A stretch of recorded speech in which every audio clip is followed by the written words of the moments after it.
ప్రస్తుతం మనతో పాటు బీఆర్ఎస్వి ప్రధాన కార్యదర్శి తుంగబాలు గారు ఉన్నారు. బాలు గారు చెప్పండి, ఈరోజు కేసీఆర్ గారు ఏ తప్పు చేయలేదని చెప్పేసి స్టార్టింగ్ నుంచి అదే మాట చెప్పారు. ఈ రోజు మొత్తానికి హైకోర్టు కూడా అదే తీర్పునివ్వడాన్ని ఏ విధంగా చూడొచ్చు అంటారు? ఈ రోజు మీరు కూడా చూస్తారు, మొదటి నుంచి కూడా కేసీఆర్ అనే వ్యక్తి ఎటువంటి తప్పు చెయ్యడు అని అనేక సందర్భాలుగా చెప్పడం జరిగింది. ఆనాడు నుంచి ఈనాడు వరకు కాంగ్రెస్ పార్టీ అధికారంలోకి వచ్చినప్పటి నుండి కూడా కేసీఆర్ గారి మీద ఏదో ఒక బురద చల్లే ప్రయత్నం చేసి కేసీఆర్ గారిని ఏదో రకంగా బదనాం చేసే ప్రయత్నం చేస్తున్నటువంటి కాంగ్రెస్ పార్టీకి ఇలా తగినట్టు ఇలా చెంపపెట్టలాగా ఇలా హైకోర్టు ఏదైతే పీసీ కమిషన్ గారు ఇచ్చినటువంటి నివేదిక ఏ విధంగా ఉందో మనం అందరం చూస్తున్నాం. ఇలా మొదటి నుంచి కూడా చెప్పారు, అది పీసీసీ నివేదికగా అంటే వాళ్ళు కేవలం కాలయాపన చేసుకోవడానికి వేసినటువంటి నివేదికగా ఆయన కమిషన్ ఏర్పాటు చేసుకొని ప్రజలకు కావలసింది చేయకుండా ఆనాడు నుంచి ఈనాడు వరకు రైతాంగానికి నీళ్ళు ఇవ్వకుండా కాళేశ్వరం కేసీఆర్ గారితే కేసీఆర్ గారికి ఏడ పేరు వస్తుందని చెప్పి బదనాం చేసే ప్రయత్నం. కాళేశ్వరం లాంటి అంత పెద్ద ప్రాజెక్టు కడితే ఎక్కడో ఒక చిన్న పిల్లర్ కుంగితే దాన్ని కాళేశ్వరంలో 1,00,000 కోట్ల కుంభకోణం జరిగిందని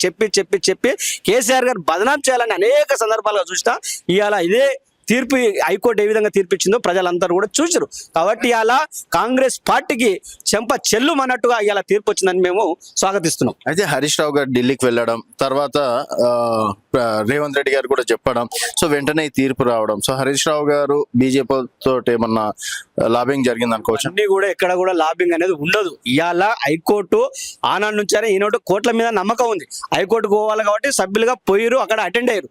హైకోర్టు నుంచి వచ్చినాక ఇలా హైకోర్టు నుంచి వచ్చినటువంటి పరిస్థితుల్లో తీర్పు చూస్తున్నాం, గౌరవించాలి.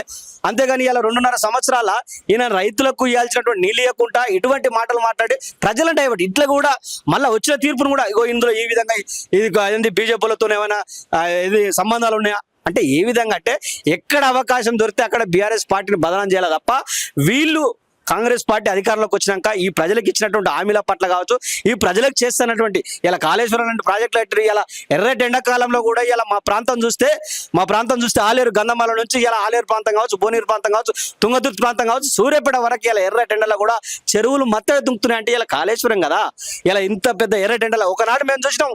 ఎర్రటి ఎండల్లో కనీసం మేకలకు గొర్రెలకు బర్రెలకు నీళ్లు దాపుకుంటాం అంటే కూడా నీళ్లు దాపితే కూడా నీళ్లు లేనటువంటి పరిస్థితులు. ఇలా అటువంటి ఎర్రటి ఎండల్లో ఇలా కాళేశ్వరం ఇలా చెరువులు దుంకుతుంది, ఇలా అలుగులు దుంకుతుంది. అంటే ఇలా దానికి కారణం ఎవరు? కేసీఆర్ గారు. అటువంటి ప్రాజెక్టు మీద అనేక నిందలు వేసి కేసీఆర్ గారిని బదనాం చేయాలని చెప్పేసి ఒక కమిషన్ వేసి కాంగ్రెస్ పార్టీ అధికారం రాగానే 1,00,000 కోట్ల కుంభకోణం అని చెప్పేసి ఒక బదనాం చేయాలని ఒక కమిషన్ వేసి పీసీ గోయల్ కమిషన్ వేసి ఆ కమిషన్ ద్వారా ఇన్ని సంవత్సరాలు అంటే ఈ దాదాపు 2.5 సంవత్సరాలుగా దాన్ని ఆ కమిషన్ ద్వారా కాలయాపన చేసుకుంటా ఇలా ఆ కమిషన్ కూడా హైకోర్టు ఏ విధంగా తీర్పించో చూసినాం. ఎక్కడ కూడా ఏ రోజు కూడా కేసీఆర్ తెలంగాణ ప్రజల కోసం కష్టపడే వ్యక్తి కానీ ఎక్కడ కూడా చిన్న తప్పు కూడా చేయడని చెప్పేసి అనేక సందర్భాల్లో చెప్పడం జరిగింది. కేసీఆర్ గారు ఈ తెలంగాణ రాష్ట్రం కోసం తన ప్రాణాన్ని ప్రాణంగా పెట్టిన నాయకుడు.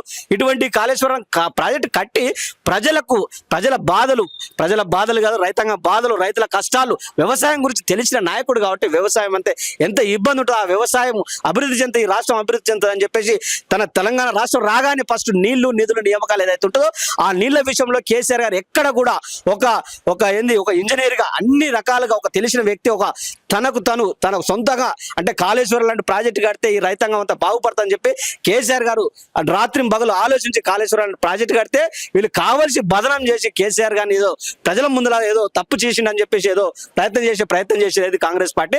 వాళ్ళకి అలా చెంపపెట్టు లాంటి ఇలా తీర్పు వస్తున్నటువంటి కోర్టుల మీద మాకు నమ్మకం ఉంది కాబట్టి ఇలా ఇచ్చిన తీర్పును కూడా పూర్తి మేము స్వాగతిస్తున్నాం. ఖచ్చితంగా తెలంగాణ ప్రజల కోసం తప్పిస్తాడు. తెలంగాణ ప్రజల కోసమే కేసీఆర్ గారు రానున్న రోజుల్లో ఒక కడిగిన ముత్యం లాగా మళ్ళీ ప్రభుత్వం ఏర్పాటు చేస్తాడు. తెలంగాణ రైతాంగం కావచ్చు, తెలంగాణ అన్ని రంగాలు బాగుపడాలంటే కేసీఆర్ గారి వల్లనే అవుతుంది, ఎవరి వల్ల కూడా కాదని చెప్పి సందర్భంగా తెలియజేస్తుంది.